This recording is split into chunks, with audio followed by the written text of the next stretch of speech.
Host. Babhulgaon ते बॉलिवूड असा आहे ज्याचा प्रवास. Architect, actor, television presenter, film maker, प्रत्येक मराठी माणसाच्या मनावरती अधिराज्य करणारा तो आहे बिग बॉस. स्वागत करूया रितेश देशमुख यांचं. रितेश, मनापासून स्वागत आहे आपलं. लय भारी प्रोमो, लय भारी एंट्री. आता उत्सुकता आहे ती तुमच्या होस्टिंगची. तुम्ही किती आणि कसे एक्साइटेड आहात? सर्वप्रथम वेळात वेळ काढून आपण सर्व इथे आलात त्याबद्दल मी तुमचा अत्यंत आभारी आहे. आणि एवढं सुंदर इंट्रोडक्शन मला 20 वर्षात कधीच मिळालं नाही, त्यासाठी मी तुमचा आभारी आहे. खरं म्हणजे बिग बॉसचा मी प्रचंड मोठा फॅन आहे, या फॉर्मॅटचा, या शोचा. आणि आज ही संधी मला दिल्याबद्दल मी कलर्स टीव्हीचे आभार मानतो.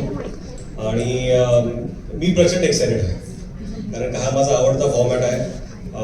अतिशय एंटरटेनिंग आहे, इमोशनल आहे. आणि कुठेतरी मला वाटतं की प्रेक्षक म्हणून तुम्ही जुळलेच असता. प्रत्येक गोष्टी, ज्या ज्या गोष्टी शोमध्ये होतात, पण मला वाटतं की दॅट कनेक्शन जे प्रेक्षकांचं आणि कंटेस्टंटचं असतं. आता होस्ट आणि contestant, it's going to be exciting आहे असं तर तुम्ही म्हणालातच. या शो बद्दल जेव्हा तुम्हाला पहिल्यांदा विचारलं गेलं तेव्हा तुमचे रिॲक्शन काय होते? माझी पहिली रिॲक्शन होते की खरंच आपण, माझी करायची तर इच्छा होतीच, परंतु ऍक्च्युली आमची टसल बऱ्याच दिवसांपासून चालू होती की कधी होतोय.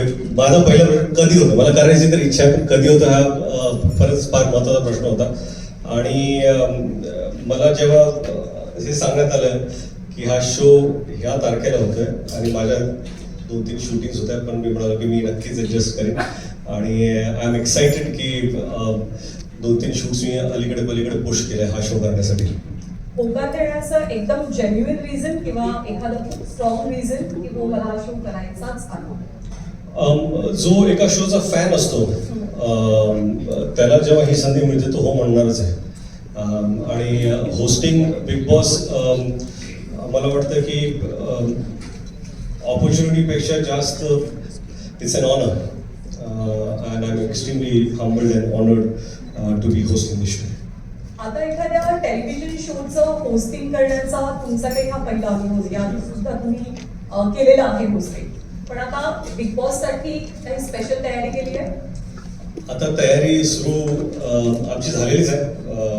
आणि सर्व टीम बरोबर बऱ्याच वेळा आमच्या चर्चा झालेल्या आहेत, ब्रेन स्टॉर्मिंग सेशन झालेले आहेत. परंतु काय की कंटेस्टंट्स कोण आहेत हे मलाही माहीत नाही आहे, म्हणून त्याची अजून तयारी माझी झालेली नाही आहे. फॉर्मॅटची ऑफकोर्स चर्चा झाली, कसं व्हायला पाहिजे, रिहर्सल्स पण सुरू आहे आणि अजून होणार पण आहे. But it's exciting. आपण म्हणालात की आपण स्वतः या शोचे खूप मोठे फॅन आहात, तर या शोची अशी एखादी गोष्ट जी तुम्हाला खूप अट्रॅक्ट करते, खूप आवडते? मला वाटतं कुठलाही शोज चालण्यासाठी ना त्या शोचे इमोशन्स करेक्ट होणं फार गरजेचं असतं. कंटेस्टन्स येतात, त्यांच्याबद्दल आपल्याला काहीतरी माहिती असते, म्हणून ते लोक व्यक्ती म्हणून कशी असतात त्या शोमध्ये 10व्या-12व्या दिवसानंतर आपल्याला कळायला सुरू होतं. त्यांच्यावरती जे जे प्रेशर्स असतात, जसं त्यांना सामना करावा लागतो, त्या प्रेशर बरोबर ते कसे होतात, कुठल्या लोकांशी त्यांची मैत्री होते, ते मॉरली कुठे करेक्ट आहे. काय आहे की प्रत्येक जण प्रत्येक वेळी मॉरली करेक्ट असू शकत नाही, आपणही नसतो, कोणी नसतं. परंतु योग्य वेळी तुम्ही काय स्टँड घेता त्याच्याशी ऑडियन्स कनेक्ट होतं. आणि ते कुठेतरी प्रत्येक कंटेस्टंटमध्ये इनबिल्ट असतं. आणि मला वाटतं की तीच गोष्ट मला फार आवडते. बिग बॉसची खासियत म्हणजे बिग बॉस या शोची जितकी चर्चा होते तितकीच चर्चा त्याच्या होस्टची सुद्धा होते. सो तुम्ही आता त्या क्लबमध्ये आलेला आहात आणि सलमान खान ऑफकोर्स तुमचे सगळ्यात चांगले मित्र, तुमच्या मैत्रीचे खूप किस्से आम्ही ऐकले, पाहिले तुम्हाला एकत्र. काही टिप्स घेतल्यात किंवा मिळाल्यात? काय माहिती